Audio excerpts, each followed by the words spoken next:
Hello everyone, this is Sunil Jangra, your physics educator. Welcome to the channel. तो कैसे आप सब? आई होप सभी अच्छे से पढ़ रहे होंगे।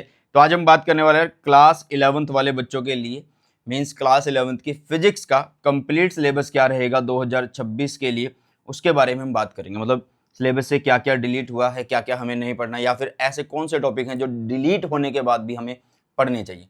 तो उनके बारे में आज हम बात करने वाले इस वीडियो के अंदर।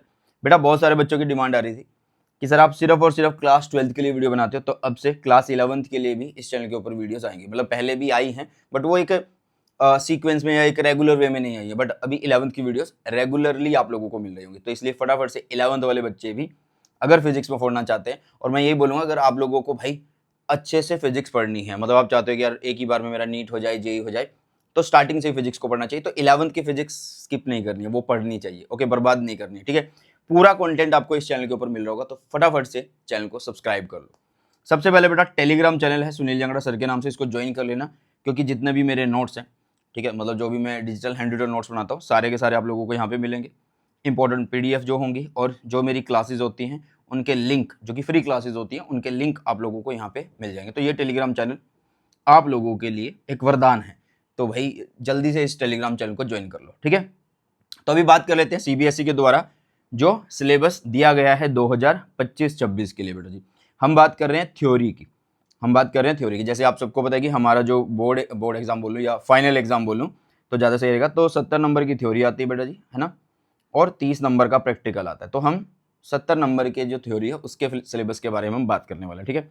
हमारे पास कुल बेटा जी कितने चैप्टर्स होंगे? हमारे पास कुल बेटा जी चैप्टर्स होंगे कितने? 14। अब ये चैप्टर्स कितनी यूनिट्स के अंदर डिवाइडेड हैं बेटा? 10 यूनिट के अंदर डिवाइडेड है।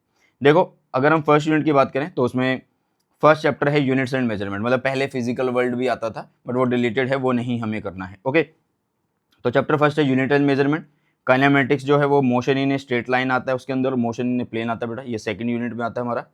और लॉज ऑफ मोशन जो है वो थर्ड यूनिट में आता है, जिसमें एक ही चैप्टर है लॉज ऑफ मोशन के नाम से ही, और ये बड़ा चैप्टर है बेटा जी। ओके, और बहुत अच्छा चैप्टर है। अगर आप 11th का बेस बनाना चाहते हो या फिजिक्स स्ट्रॉन्ग करना चाहते हो तो लॉज ऑफ मोशन ये बहुत अच्छे से आना चाहिए आप लोगों को, ठीक है। ये बहुत अच्छे से आपको आना चाहिए। इसके अलावा बेटा जी वर्क एनर्जी एंड पावर आता है फोर्थ यूनिट के अंदर, जिसमें पांचवा चैप्टर है वर्क एनर्जी एंड पावर, और फिफ्थ यूनिट में motion of system of particle and rigid body है। और इसी नाम से ही जो है भाई साहब इसका चैप्टर का नाम भी है, 6 चैप्टर है ये। ओके, और ग्रेविटेशन छठी यूनिट है, बट चैप्टर नंबर 7th है। और जो आपकी 7th यूनिट है बेटा उसमें 3 चैप्टर आते हैं, बहुत बड़ी यूनिट है ये। ओके, और आप लोग देख सकते हैं यार, इसमें जो ये 3 चैप्टर है ना, तो इनके नंबर्स यहाँ पे नहीं बताए गए, या किसी भी चैप्टर के इंडिविजुअल नंबर यहाँ पे नहीं बताए गए, हमेशा ग्रुप्स में बताए गए। जैसे कि ये देखो, इसमें 1 2 3 4 4 चैप्टर हैं 23 नंबर के। नेक्स्ट इसी तरीके से 1 2 3 ये 3 चैप्टर आपके 17 मार्क्स के, ठीक है। तो 40 हो गए यहाँ से, 23 और 17 कितने हो गए? 40 हो गए बेटा जी। और इसी तरीके से आप लोगों के 30 नंबर ये हो गए। तो ये देखो लास्ट के 2 चैप्टर कितने के हैं? 10 नंबर के हैं। और ये देखो ये बाकी बचे चैप्टर 20 नंबर के। तो ये लगभग थोड़े नंबर के रहने वाले हैं। ओके, बट कभी भी इंडिविजुअल चैप्टर का मार्क्स डिस्ट्रीब्यूशन सीबीएसई ने अभी तक दिया नहीं है यार, पिछले 3-4 सालों से। तो ऐसे ग्रुप्स में दिया हो तो ग्रुप्स में ही हम पढ़ने वाले हैं, ठीक है। नेक्स्ट आप लोगों के पास 8वीं यूनिट आती है, 8th, जिसमें थर्मोडायनेमिक्स है, और चैप्टर भी यही है 11th। ओके, 9th यूनिट है बेटा जी, जिसमें केटीजी के बारे में पढ़ते हैं, मतलब काइनेटिक थ्योरी ऑफ गैसेस पढ़ते हैं। और 12वां चैप्टर ये हमारा रहेगा। और 10th यूनिट के बारे में अगर हम बात करें, ऑसिलेशन एंड वेव्स आता है। मोस्टली स्कूल में इसको स्किप कर दिया जाता है, ऑसिलेशन एंड वेव्स को, बट ऑसिलेशन एंड वेव बहुत ज़्यादा इंपॉर्टेंट है अगर आप 11th की फिजिक्स को बड़ा स्ट्रॉन्ग करना चाहते हो। मतलब ये नहीं मैं बोल रहा कि ये बेस है, मतलब इंपॉर्टेंट पार्ट है, क्योंकि आगे जाके बहुत सारी चीज़ें आती हैं इसके ऊपर, ठीक है। तो ऑसिलेशन एंड वेव जरूर से आप लोगों को करनी चाहिए, ठीक है। मतलब मैं आप लोगों को करवा दूंगा, बट कमेंट सेक्शन में बता के जाना आपको किस टाइप का कंटेंट इस चैनल के ऊपर चाहिए। शॉर्ट्स वीडियो चाहिए भाई 30-30 मिनट की, 35-35 मिनट की, या 2-2 3-3 घंटे के डिटेल नोट्स चाहिए? नोट्स कैसे चाहिए? डिटेल नोट्स चाहिए या शॉर्ट नोट्स चाहिए? सब बता के जाना यार। ओके, चलो, तो अभी चैप्टर वाइज बात कर लेते हैं। जैसे कि यूनिट्स एंड मेजरमेंट में आपको नाम से पता लग रहा है कि यहाँ पे क्या हो रहा होगा, नाम से पता लग रहा है कि यहाँ पे मेजरमेंट के बारे में बात करेंगे, यूनिट्स के बारे में बात करेंगे। तो भाई इसमें कोई भी टॉपिक डिलीटेड नहीं है, लास्ट के कंपैरिजन में ही है। हाँ, लास्ट टाइम डिलीट हो गया था एरर्स वगैरह, तो वो एरर्स वगैरह हमें यहाँ पे नहीं करने हैं बेटा जी, ठीक है। बाकी सब चीज़ें हैं, ऐसा यूनिट क्या होता है, सिग्निफिकेंट फिगर क्या होता है, और जो भी डायमेंशंस हैं उनके एनालिसिस और उनकी एप्लीकेशन है बेटा जी, इन पे क्वेश्चन बनते ही बनते हैं। Motion in a straight line आता है सेकंड चैप्टर, इसमें नाम से पता लग रहा है कि स्ट्रेट लाइन में मोशन को पढ़ेंगे। ठीक है। तो इसमें भी ऐसा कुछ ऐसा डिलीटेड नहीं है। हाँ, कुछ चीज़ें हैं जो यहाँ पे मेंशन की गई है, जैसे कि आप लोगों का relation for uniformly accelerated motion होता है, मतलब v is equal to u plus a t, ये वाली जो इक्वेशंस आप लोग करते हैं, v square minus u square is equal to 2as, s is equal to u t plus half a t square, ये सब जो इक्वेशंस है बेटा, ये सिर्फ आपको ग्राफिकल एंड कैलकुलस ट्रीटमेंट मतलब इनका आना चाहिए, बस ये पता होनी चाहिए कि ये कैसे आती हैं। तो डेरिवेशन इस तरीके से कुछ ऐसी नहीं है, ठीक है। मैं अब लोगों को ये स्टार्टिंग में बोल रहा था कि कुछ चीज़ें ऐसी हैं जो डिलीटेड है बट वो हमारे काम की है। तो इसमें ना ये सिर्फ ट्रीटमेंट लिखा हुआ है, तो आप ग्राफिकल मेथड से तो करोगे ही करोगे, साथ में कैलकुलस मेथड से भी करोगे, मतलब इंटीग्रेशन वाले मेथड से भी करोगे तो सही रहेगा, ठीक है। मोशन इन ए प्लेन आता है बेटा, इसमें मोस्टली वेक्टर्स रहेंगे, ठीक है, और प्रोजेक्टाइल मोशन रहता है, ओके, और लास्ट में थोड़ा सा सर्कुलर मोशन आता है। लॉज ऑफ मोशन की बात करें तो इसमें भी इतना मतलब कुछ ऐसा डिलीट नहीं हुआ है।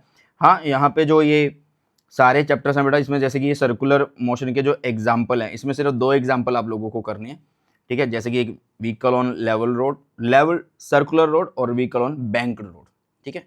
बैंक्ड रोड और लेवल रोड है, सीधा रोड है, सीधा मतलब ऐसे लेवल्ड है वो, और वो सर्कुलर है, ओके, इसके केस करने हैं। नेक्स्ट आ जाता है वर्क एनर्जी एंड पावर, बहुत ही इंपॉर्टेंट चैप्टर है, हर जगह कहीं ना कहीं एनर्जी कंजर्व्ड हो रही है, कुछ ना कुछ हो रहा है, तो वो सब इसी चैप्टर से रिलेटेड होता है। कहीं पे पोटेंशियल एनर्जी का जिक्र होगा क्लास 12th में भी, तो ये चैप्टर बहुत ज़्यादा इंपॉर्टेंट रहने वाला है छोटू सा बट इंपॉर्टेंट है। नेक्स्ट फिर बेटा जी आपका छठा चैप्टर है, बहुत बड़ा चैप्टर माना जाता है यार, बहुत बड़ा, इसमें बहुत कुछ है।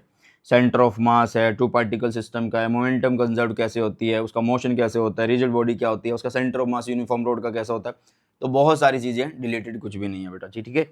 ग्रेविटेशन आसान चैप्टर है, बिल्कुल सिंपल सा चैप्टर है, मतलब कॉन्सेप्ट भी सीधे साधे से ही हैं, कुछ इतना बड़ा कुछ है नहीं है इसके अंदर, मुश्किल नहीं है, ठीक है। और सैटेलाइट अब की बार आ चुका है, लास्ट टाइम सैटेलाइट नहीं था तो अब की बार सैटेलाइट है बेटा। नेक्स्ट आता है प्रॉपर्टीज ऑफ बल्क मैटर, मतलब इसमें आपका 8वां चैप्टर आता है mechanical property of solid, solid के बारे में पढ़ेंगे, छोटू सा चैप्टर है, ठीक है। इसी तरीके से मैकेनिकल प्रॉपर्टी ऑफ फ्लूइड, ये भी थोड़ा सा बड़ा चैप्टर है, आप देख सकते हैं, इसमें भी इतना कुछ ऐसे रिलेटेड नहीं है लास्ट टाइम के कंपैरिजन में। और 10वां चैप्टर जो है बेटा जी, ये भी एक बड़ा चैप्टर माना जाता है, ठीक है, ये भी एक बड़ा चैप्टर माना जाता है। तो आप लोग देखो अगर ध्यान से, तो ये चैप्टर बड़ा बेटा आप लोगों का सबसे ज़्यादा चैप्टर ये है बड़ा, और ये 2 चैप्टर बहुत बड़े हैं अभी के लिए, ठीक है। नेक्स्ट आ जाता है थर्मोडायनेमिक्स। थर्मोडायनेमिक्स थोड़ा सा अगर मैं बोलूँ तो बच्चों को मुश्किल लगता है, थोड़ा सा हल्का सा, क्योंकि थ्योरी ज़्यादा आ जाती है, समझने पे जोर देना पड़ता है, क्योंकि फिजिक्स में वैसे क्या चलता है, कॉन्सेप्ट है, कॉन्सेप्ट के अंदर क्या होता है, कॉन्सेप्ट के अंदर सबसे ज़्यादा मैथ्स चलता रहता है, बट इसमें कम मैथ्स चलता है, मतलब है डेरिवेशन बट इतनी नहीं है, ओके। नेक्स्ट आ जाता है केटीजी, इसमें भी भाई डेफिनेशंस फॉर्मूले, डेफिनेशंस फॉर्मूले ये चलते हैं, ओके। तो इसमें गैसेस के बारे में हम पढ़ रहे होंगे, इसमें हीट, टेम्परेचर, इन सब के बारे में हम पढ़ रहे होंगे बेटा जी, ओके।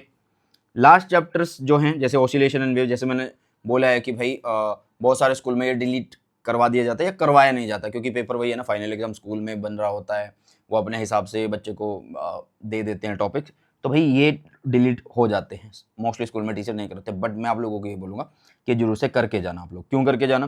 क्योंकि भाई इसमें ना SHM बहुत ज़्यादा इंपॉर्टेंट है, और SHM आपका नीट में, जेई में बहुत काम आने वाला है, नीट में, जेई में बहुत काम आने वाला है। और साथ में आपको वेव्स की इक्वेशंस आनी चाहिए, वेव्स क्या होती हैं, ठीक है, ट्रांसवर्स वेव कौन सी होती है, लॉन्गिट्यूडनल वेव्स कौन सी होती है, उनकी स्पीड क्या होती है, displacement relation for progressive wave क्या होता है। तो इसलिए ये चैप्टर यार मेरे ख्याल से तो छोड़ने नहीं चाहिए, ठीक है। तो ये कुछ सिलेबस है यार जिसमें कुछ पिछले टाइम के मुकाबले में ऐसा कुछ डिलीट नहीं हुआ है। और मैं आप लोगों को यही बोलूँगा कि अगर आप चाहते हैं क्लास 11th फिजिक्स को फोड़ना, मतलब आप चाहते हैं कि यार स्टार्टिंग से मुझे फिजिक्स अच्छी लगे, तो यार मैंने एक बेसिक का वीडियो ऑलरेडी डाल रखा है चैनल के ऊपर, लास्ट टाइम ही डाला था। बट अगर तुम चाहते हो कि सर नया वीडियो डालो, तो नया वीडियो भी बहुत जल्द 1-2 दिन में आप लोगों के लिए आ जाएगा, जिसमें पूरा बेसिक मैं आप लोगों को करवाने वाला हूँ, जिसमें differentiation, integration, trigonometry, log function, और क्या होगा, ग्राफ्स होंगे, स्लोप होगा, सब यहाँ पे डिस्कस होगा सिर्फ एक वीडियो के अंदर, ठीक है। बट इंतजार रहेगा आपके कमेंट का बेटा जी, तो फटाफट से कमेंट सेक्शन में बता के जाना किस टाइप का कंटेंट, किस टाइप की वीडियो, किस टाइप के नोट्स आप लोग चाहते हैं। तो मिलते हैं नई क्लास में, नई वीडियो में। सो बाय, टेक केयर, जय हिंद, वंदे मातरम।